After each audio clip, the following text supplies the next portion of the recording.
أعوذ بالله من الشيطان الرجيم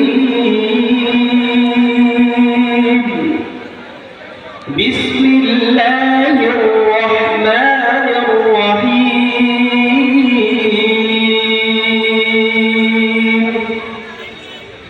يا أيها الذين آمنوا هل أدلكم على تجارة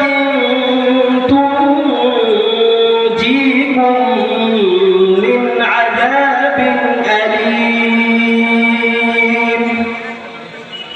تؤمنون بالله ورسوله وتجاهدون في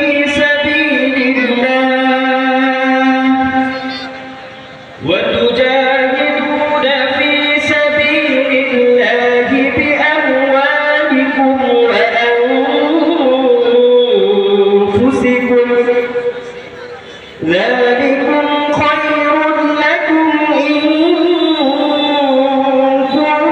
كنتم تعلمون صدق الله العظيم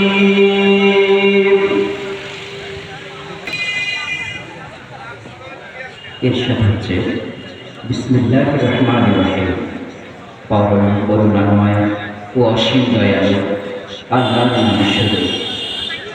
হে ঈমানদারগণ, আমি কি তোমাদেরকে এমন এক ব্যবসায়ের সন্ধান দেব না যা তোমাদেরকে রক্ষা করবে যন্ত্রণাদায়ক শাস্তি থেকে? আর তা হলো এই যে তোমরা আল্লাহ ও তার রাসূলের উপর ঈমান আনবে এবং তোমরা তোমাদের ধন সম্পদ ও জীবন দ্বারা আল্লাহর পথে জিহাদ করবে। আর এটি তোমাদের জন্য উত্তম যদি তোমরা তা জানতে। সাল্লাল্লাহু আলাইহি ওয়াসাল্লাম।